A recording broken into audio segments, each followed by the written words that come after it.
Cuarta estrofa. El último de los espíritus. El fantasma fue acercándose despacio, serio, mudo. Cuando llegó hasta él, Scrooge se postró sobre una rodilla, pues el aire mismo por el que se desplazaba aquel espíritu parecía emanar desolación y misterio. Iba amortajado en una prenda de un negro inescrutable que le cubría la cabeza, el rostro y la silueta, y nada dejaba a la vista, salvo una mano extendida.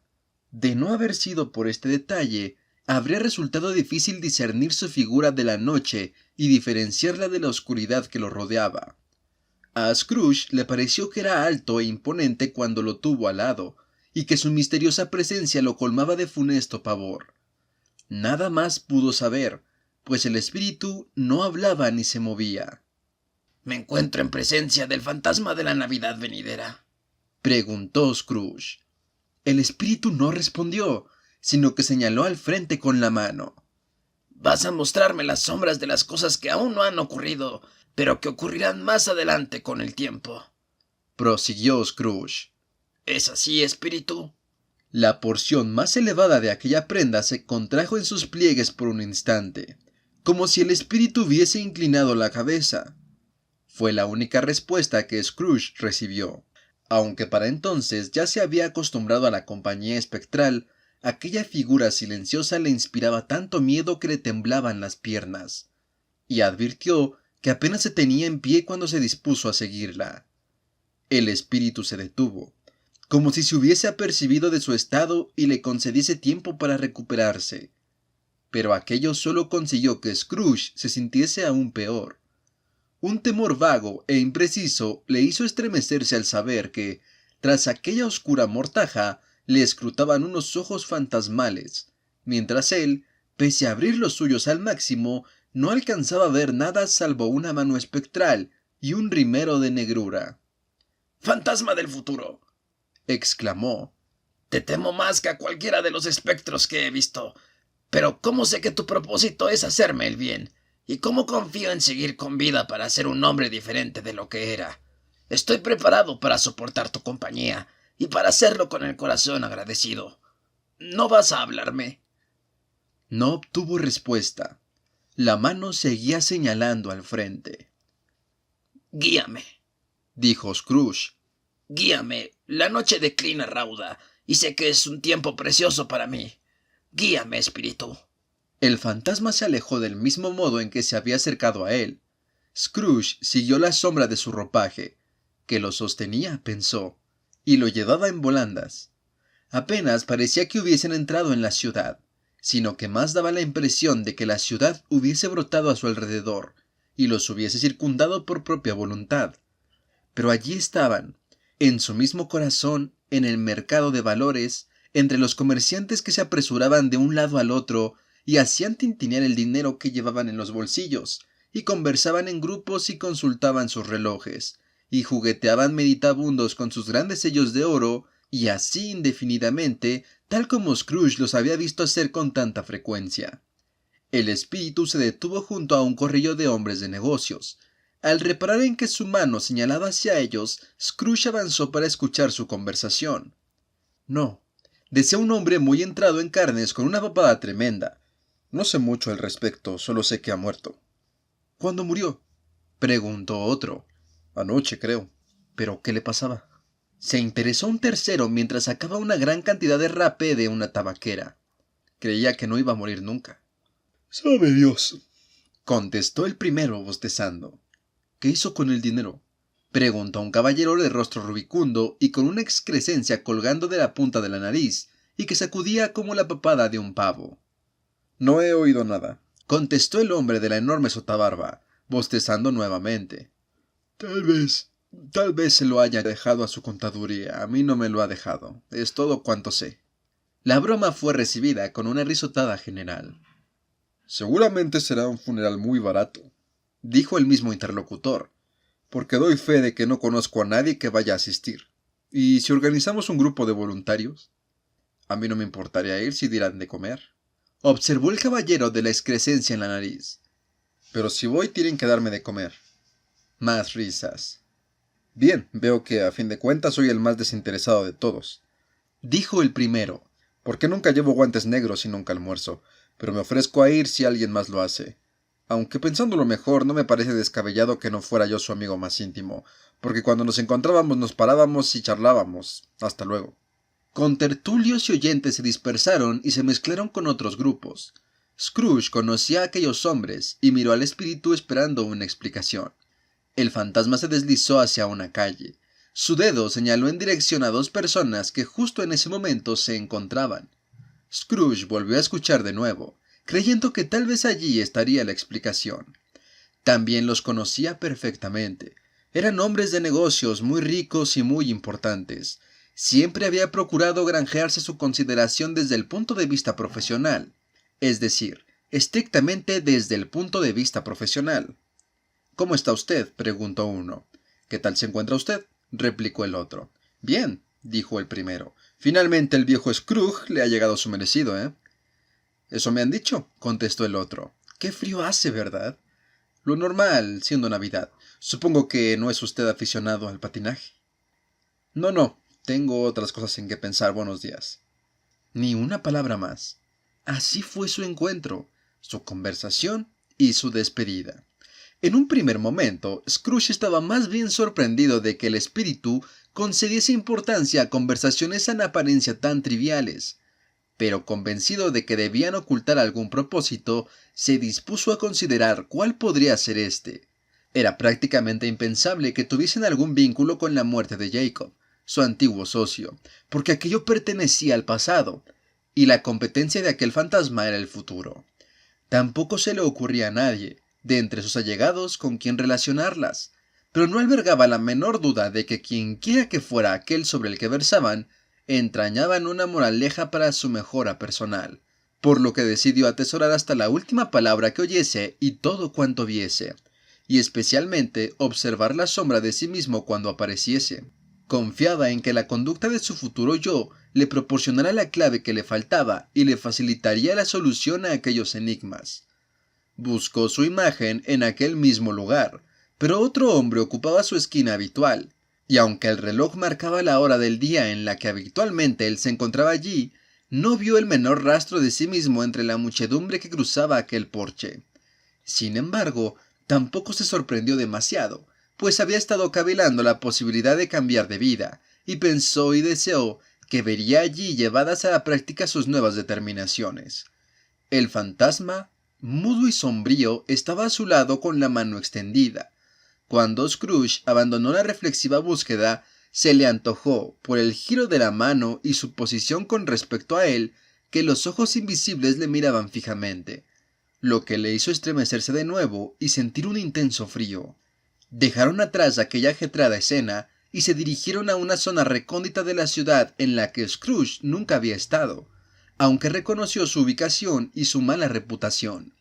Las callejas eran pestilentes y angostas, los comercios y las casas deplorables. La gente estaba medio desnuda, borracha, desastrada y repugnante. Callejones y arcadas, como tantos pozos negros, vertían sus ofensivos olores. Desperdicios y vida sobre las caóticas calles, y todo el barrio hedía a crimen, a inmundicia y a miseria. En el corazón de esta guarida de citas infames había un vulgar establecimiento que sobresalía bajo el tejado de un cobertizo, en el que vendían hierro, andrajos, botellas, huesos y grasientos despojos. En su interior, esparcidos por el suelo, había montones de llaves herrumbrosas, clavos, cadenas, bisagras, limas, básculas, pesas y toda clase de chatarra.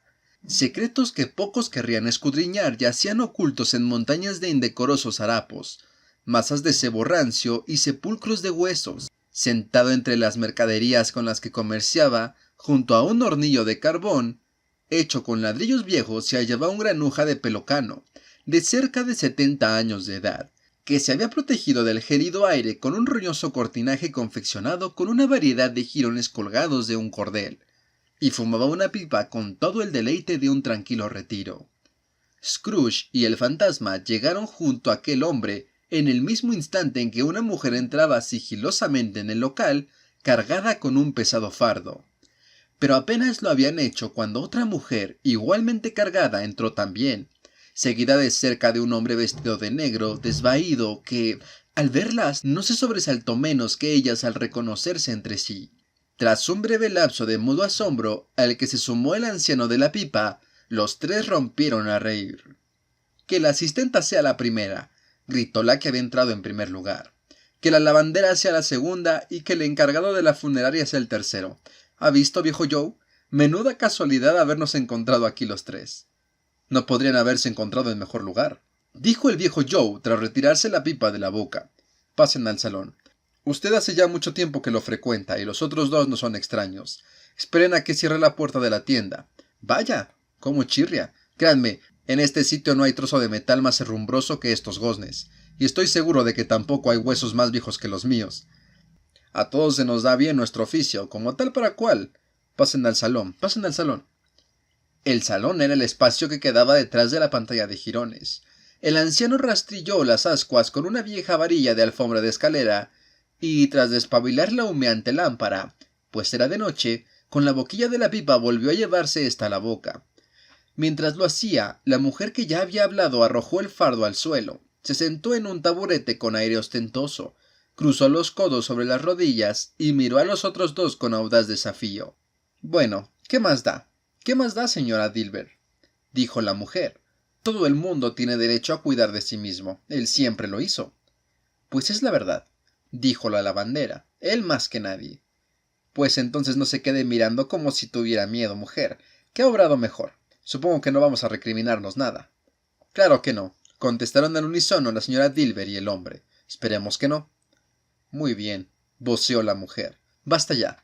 ¿A quién perjudica la pérdida de unas cuantas cosas como estas? Supongo que un muerto no...» «Claro que no», repuso la señora Dilber entre risas. «Si quería conservarlas después de muerto el viejo y malvado anciano», prosiguió la mujer, «¿por qué no fue una buena persona en vida? Si lo hubiera sido, habría tenido a alguien que le cuidase cuando la muerte llamó a su puerta, en lugar de yacer solo hasta su último aliento». «Es la mayor verdad que se ha dicho nunca», convino la señora Dilber. «Es un castigo divino». «Lástima que no haya sido un castigo un poco más severo», replicó la mujer. «Y pueden estar seguros de que lo habría sido si yo hubiera podido echar mano a alguna otra cosa. Abra ese fardo, viejo Joe, y dígame cuánto vale lo que contiene. Y hable claro, no me da miedo ser la primera ni que ellos lo vean. Creo que sabíamos perfectamente que estábamos mirando por nosotros mismos antes de encontrarnos aquí. No es ningún pecado. Abre el fardo, Joe». Pero la cortesía de sus amigos no lo iba a permitir, y el hombre de negro desvaído fue el primero en abrir la brecha y mostró su botín. No era muy abundante. 1 o 2 sellos, un estuche para lápices, un par de gemelos y un prendedor de escaso valor. Eso era todo. El viejo Joe lo examinó y lo tasó concienzudamente. Anotó con tiza en la pared las cantidades que estaba dispuesto a pagar por cada objeto, y cuando vio que no había nada más, la sumó. «Esta es su cuenta», dijo Joe, «y no daría ni 6 peniques más aunque fueran a hervirme vivo por no hacerlo. ¿Quieres la siguiente?». La siguiente era la señora Dilber. Sábanas y toallas, unas cuantas prendas de ropa, 2 cucharillas de plata anticuadas, unas tenacillas para el azúcar y varios pares de bota. Su cuenta quedó plasmada en la pared del mismo modo. «Siempre doy demasiado a las mujeres. Es una debilidad y así es como me arruino», dijo el viejo Joe. «Esa es su cuenta. Si me pide un penique más y me regatea, me arrepentiré de haber sido tan generoso y rebajaré media corona». «Y ahora abra mi fardo, Joe», dijo la primera mujer. Joe se arrodilló para abrirlo con mayor comodidad, y tras deshacer innumerables nudos, extrajo un rollo grande y pesado de algún material oscuro. «¿Cómo llama usted a esto?», preguntó Joe. «¿Cortinas de cama?». «Ah», exclamó la mujer, riéndose e inclinándose hacia adelante sobre los brazos cruzados. «Cortinas de cama». «No me diga que las descolgó con anillas y todo, estando él allí tendido». «Sí, se lo digo», respondió la mujer. «¿Por qué no?». «Usted ha nacido para hacer fortuna», dijo Joe, «y seguro que la hará». «Le aseguro, Joe, que no pienso detener la mano cuando puedo coger algo con solo alargarla, teniendo en cuenta el hombre que era», replicó la mujer con frialdad. Y ahora procure no verter ese aceite en mis mantas. ¿Sus mantas?, preguntó Joe. ¿De quién quiere que sean?, contestó la mujer. Me atrevería a decir que él no va a pasar frío sin ellas. Confío en que no haya muerto de nada contagioso, dijo el viejo Joe, interrumpiendo su trabajo y alzando la mirada. Descuide, respondió la mujer. Su compañía no me agradaba tanto para demorarme a su lado por cosas como estas. Si hubiera tenido algo contagioso. Ah, puede inspeccionar esa camisa hasta que le duelan los ojos, que no encontrará un solo agujero ni un hilo raído. Es la mejor que tenía, y además es muy buena. La habrían desperdiciado de no haber sido por mí. ¿A qué llama desperdiciar?, preguntó el viejo Joe. A ponérsela para enterrarlo, claro, contestó la mujer y soltó una carcajada. Alguien fue lo bastante necio para hacerlo, pero yo se la quité. Si el percal no es bueno para eso, no es bueno para nada. Favorece hasta el cadáver. Además, es imposible que esté más feo que con esta. Scrooge escuchaba horrorizado aquel diálogo. Mientras ellos estaban sentados alrededor del botín, a la tenue luz que proyectaba la lámpara del viejo, los observaba con una aversión y una repugnancia que no podrían haber sido mayores, ni aunque se hubiese tratado de obscenos demonios comerciando con el mismísimo cadáver. ¡Ja, ja! Se rió la mujer cuando el viejo Joe sacó una bolsa de franela con dinero y distribuyó las respectivas ganancias en el suelo. Así acaba todo, ya lo ven. Él ahuyentó a todo el mundo en vida y nos beneficia a nosotros una vez muerto. Espíritu, dijo Scrooge temblando de pies a cabeza. ya lo veo, ya lo veo. El caso de ese desdichado podría ser el mío. Ahora mi vida sigue ese camino. Cielo santo, ¿qué es eso? Retrocedió aterrado, pues la escena había cambiado, y en ese momento casi alcanzaba a tocar una cama desnuda, sin cortinas, en la que bajo una sábana astrosa yacía algo tapado que, aunque mudo, se expresaba con un horrendo lenguaje. La estancia estaba muy oscura, demasiado oscura para poder observarla con un mínimo de precisión, pese a lo cual Scrooge paseó la mirada por ella como obedeciendo a un impulso secreto, ansioso por saber qué clase de habitación era. Del exterior llegaba una luz tenue que caía directamente sobre la cama, y en ella, saqueado y despojado, sin nadie que lo velase, lo llorase o se ocupase de él, yacía el cadáver de aquel hombre. Scrooge miró al fantasma. Su mano firme señalaba la cabeza. La mortaja estaba extendida con tal desconsideración que el menor ademán de alzarla, un simple movimiento de Scrooge con un dedo, había dejado a la vista el rostro. Scrooge tanteó la idea. Sabía lo fácil que sería hacerlo, y deseó hacerlo, pero no tenía más capacidad para retirar el velo que para despachar al espectro que tenía a su lado. Oh, fría, fría, rígida y horrenda muerte. Levanta aquí tu altar y vístelo con los terrones que a ti te obedecen, pues estos son tus dominios. Pero de la cabeza amada, venerada y honrada no puedes someter un solo cabello a tus atroces propósitos sin tornar detestable una sola facción. No importa que la mano sea pesada y se desplome al soltarla. No importa que el corazón y el pulso se hayan detenido, sino que era una mano abierta, generosa y franca, que era un corazón valeroso, cálido y tierno, y que el pulso era el de un hombre. Golpea, sombra, golpea, y verás cómo brotan de su herida sus buenas obras para sembrar en el mundo vida inmortal. Ninguna voz pronunció estas palabras al oído de Scrooge, y aun así, él las oyó cuando miró hacia el lecho. Si aquel hombre hubiese podido levantar la cabeza en aquel preciso instante, pensó, ¿cuáles serían sus primeros pensamientos? La avaricia, el trato abusivo, las preocupaciones ineludibles, a buen fin le había llevado en verdad. Yacía en aquella casa lobrega y vacía, sin un hombre, una mujer o un niño para decir que había sido amable con ellos en esto o en aquello, y que por la memoria de una palabra amable ellos serían amables con él. Un gato arañaba la puerta y se oía el roer de las ratas bajo el hogar de la chimenea. Scrooge no se atrevió a pensar con qué fin se encontraba en aquella estancia mortuoria, ni por qué se sentían tan inquietos y turbados. Espíritu, dijo, este lugar es pavoroso. Aunque lo abandone, no abandonaré su lección. Créeme, Vayámonos. El fantasma siguió apuntando a la cabeza con su dedo imperturbable. Te entiendo, repuso Scrooge. y lo haría si pudiese, pero no soy capaz. Espíritu, no soy capaz. De nuevo pareció mirarlo. Si hay alguna persona en la ciudad que haya sentido alguna emoción por la muerte de este hombre, dijo Scrooge angustiado, muéstrame a esa persona, espíritu. Te lo suplico. El fantasma desplegó por un instante ante él su oscuro manto como si de un ala se tratase, y al recogerlo dejó a la vista una sala iluminada por la luz del día en la que se encontraban una madre y sus hijos. La mujer esperaba a alguien con impaciente anhelo, pues caminaba de un lado al otro, se sobresaltaba con el menor sonido, miraba por la ventana, consultaba el reloj, intentaba, en vano, hacer labor con la aguja y apenas soportaba las voces de sus niños mientras éstos jugaban. Finalmente se oyó la llamada que tanto rato llevaba esperando.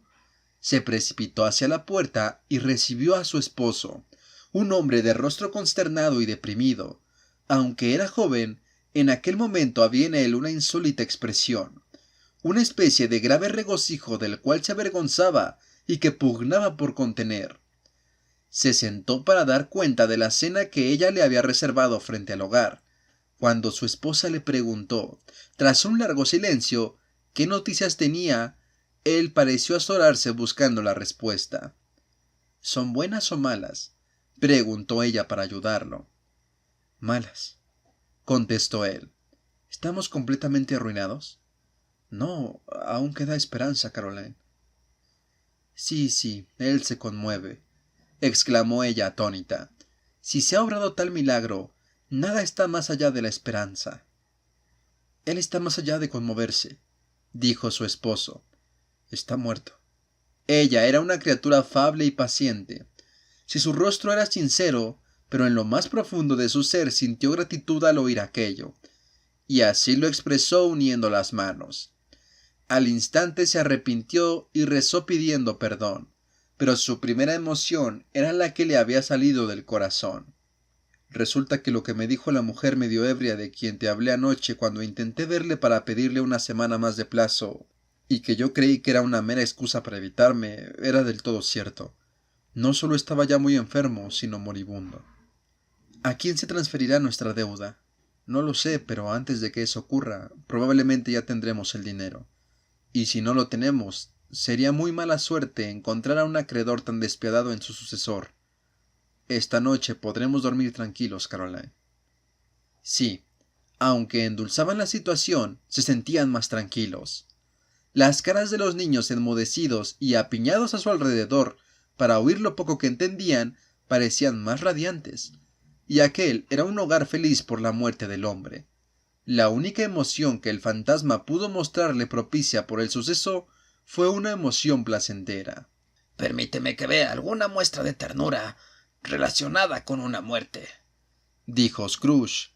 O jamás podré liberarme, espíritu, de esa lobrega cámara que acabamos de dejar. El fantasma lo llevó por varias calles que sus pies conocían bien, y mientras avanzaban, Scrooge miraba por todas partes buscándose, pero no se veía. Entraron en la casa del pobre Bob Cratchit, la morada que ya antes había visitado, y encontró a la madre y a los niños sentados alrededor de la lumbre. Silenciosos, muy silenciosos.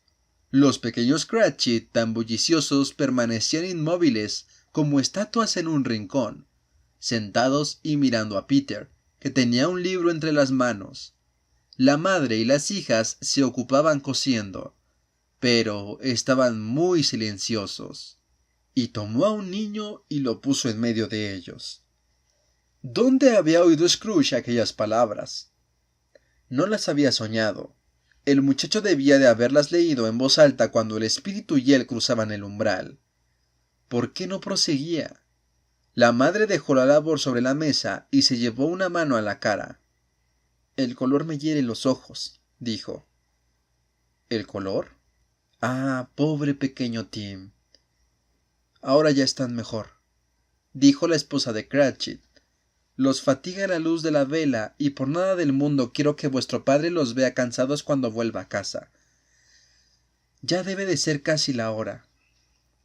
Más bien ya pasa de la hora, contestó Peter al tiempo que cerraba el libro. Pero creo que estos últimos días ha caminado algo más despacio de lo habitual en él. Volvieron a sumirse en el silencio.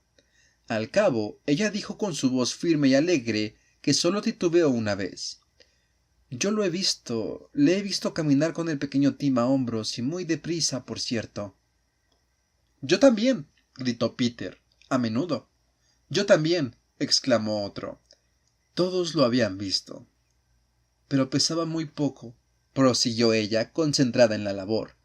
Y su padre lo amaba tanto que no era ninguna molestia. Ninguna molestia.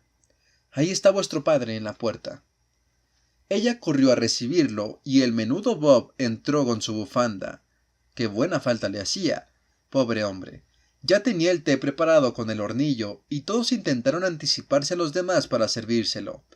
Luego los dos pequeños Cratchit se encaramaron a sus rodillas y cada uno de ellos posó una mejilla contra la de él, como diciéndole: «No te preocupes, padre, no estés triste». Bob se mostró muy alegre con ellos y habló jovialmente a toda la familia. Contempló la labor que había sobre la mesa y alabó la aplicación y la rapidez de la señora Cratchit y las chicas. Acabarían antes del domingo, dijo. ¿El domingo? Entonces, ¿ha sido hoy, Robert?, preguntó su esposa. Sí, querida, contestó Bob. Me habría gustado que también tú hubieses podido ir. Te habría sentado bien ver lo verde que es ese lugar, pero lo verás a menudo. Le prometí que iría paseando el domingo. Hijo mío, mi pequeño, sollozó Bob, mi pequeño. Se desmoronó por completo. No fue capaz de evitarlo. De haberlo sido, tal vez él y su hijo habrían estado mucho más distanciados de lo que estaban. Salió de la estancia y subió al dormitorio, alegremente iluminado y decorado con tarjetas navideñas. Había una silla muy cerca del niño, e indicios de la reciente presencia de alguien. El pobre Bob se sentó en ella, y cuando creyó haberse repuesto un poco, besó aquella carita. Había aceptado lo que acababa de ocurrir, y volvió a bajar bastante animado. Se congregaron alrededor de la lumbre y charlaron, mientras la madre y las chicas seguían con su labor. Bob les habló de la extraordinaria amabilidad del sobrino del señor Scrooge, a quien apenas había visto en una ocasión, y quien, habiéndoselo encontrado en la calle ese mismo día y habiendo visto que parecía solo un poco abatido, ya me entendéis, dijo Bob. Le preguntó cuál era el motivo de su aflicción. Y se lo dije, prosiguió Bob, pues es el caballero más atento que podáis imaginar, y él me dijo: «Lo lamento de todo corazón, señor Cratchit, y lo lamento de todo corazón por su buena esposa. Por cierto, que no sé cómo ha podido saberlo». «¿Saber qué, querido?» «Que eres una buena esposa», contestó Bob. «Todo el mundo lo sabe», dijo Peter. «Muy buenas observaciones, hijo mío», exclamó Bob. «Confío en que así sea. Lo lamento de todo corazón», dijo, «por su buena esposa. Si puedo serles de alguna utilidad», dijo mientras me daba una tarjeta. «Aquí es donde vivo. Le ruego que vengan a verme». «Y me ha parecido un detalle encantador», agregó Bob alzando la voz. «No tanto por lo que pueda hacer por nosotros, como su amable actitud. Ciertamente era como si conociera a nuestro pequeño Tim y sintiera nuestro dolor». «Estoy segura de que es un alma bondadosa», dijo la señora Cratchit. «Aún lo estarías más, querida», contestó Bob, «si le vieras y hablases con él. En absoluto me sorprendería, fíjate en lo que digo, que consiguiese un empleo mejor para Peter». «¿Has oído eso, Peter?», dijo la señora Cratchit, y después intervino animada con una de las chicas. «Peter se asociará con alguien y se establecerá por su cuenta». «No digas bobadas», replicó Peter con una amplia sonrisa. «Podría ocurrir o no, el día menos pensado», dijo Bob, «aunque para eso hay tiempo de sobra, querido hijo. Pero como quiera que sea y cuando sea que nos separemos, estoy seguro de que ninguno de nosotros olvidará al pobre pequeño Tim, ¿verdad? O esta primera separación que nos toca sufrir». «Jamás, padre», gritaron todos. «Y prosiguió Bob, «sé, queridos míos, que al recordar lo paciente y dulce que era, aunque solo fuera un niño muy, muy pequeño, No discutiremos por bagatelas, olvidando así al pobre pequeño Tim. Jamás, padre, volvieron a gritar todos. Estoy muy contento, dijo el menudo Bob. Estoy muy contento. La señora Cratchit le dio un beso. Sus hijas le dieron un beso. Los dos pequeños Cratchit le dieron un beso. Y Peter le estrechó la mano. Espíritu del pequeño Tim, tu esencia infantil provenía de Dios. Espectro, dijo Scrooge. Algo me dice que se acerca el momento de despedirnos. Lo sé, aunque no sé por qué. Dime, ¿quién era el hombre al que vimos yacer muerto? El fantasma de la Navidad venidera volvió a llevarlo consigo. Si bien a un momento diferente, según su impresión, en realidad, las últimas visiones parecían no seguir orden alguno. Si bien todas pertenecían al futuro, a lugares de encuentro habituales entre los hombres de negocios, pero no le mostró a su yo. Aún más, el espíritu no se detuvo ante nada, sino que avanzó directamente como hacia la meta que acababa de desear, hasta que Scrooge le suplicó que aguardase un momento. Este patio que ahora cruzamos a toda prisa, dijo Scrooge, es donde se encuentra mi despacho, y donde se ha encontrado durante mucho tiempo. Veo la casa. Permíteme ver cómo seré en los días venideros. El espíritu se detuvo. Su mano apuntaba hacia otro lugar. La casa está allí, se extrañó Scrooge. ¿Por qué señalas hacia otro lado? El inexorable dedo no varió de posición. Scrooge se precipitó hacia la ventana de su despacho y miró dentro. Seguía siendo un despacho, pero no el suyo. Los muebles eran otros, y la figura sentada en la butaca no era la suya. El fantasma siguió señalando en la misma dirección. Se reunió con él, y preguntándose por qué y a dónde habría ido él a parar, lo acompañó hasta que llegaron a una cancela de hierro. Hizo una pausa para mirar a su alrededor antes de franquearla. Un cementerio. Allí, bajo tierra, yacía, pues, el desdichado hombre cuyo nombre tenía que averiguar. Era un lugar encomiable, tapiado por casas, cubierto de hierba y maleza, vegetación fruto de la muerte, no de la vida, atestado de sepulcros, opulento en su apetito bien saciado, un lugar encomiable. El espíritu se situó entre las sepulturas y señaló la que tenía a sus pies. Scrooge avanzó trémulo hacia ella.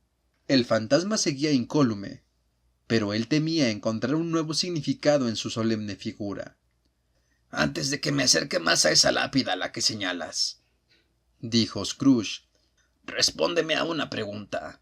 ¿Son estas las sombras de las cosas que serán, o son las sombras de las cosas que solo podrían ser? El fantasma continuó apuntando hacia la tumba junto a la que se encontraba. Los derroteros de los hombres presagian determinados finales a los que, si se persevera en ellos, podrían conducir, dijo Scrooge. Pero si se abandonan los derroteros, los finales cambiarán. Dime qué es eso lo que me estás mostrando. El espíritu permaneció tan inmóvil como siempre. Scrooge se arrastró hacia él sin dejar de temblar, y siguiendo la dirección del dedo, leyó en la lápida de aquella descuidada tumba su propio nombre, Ebenezer Scrooge.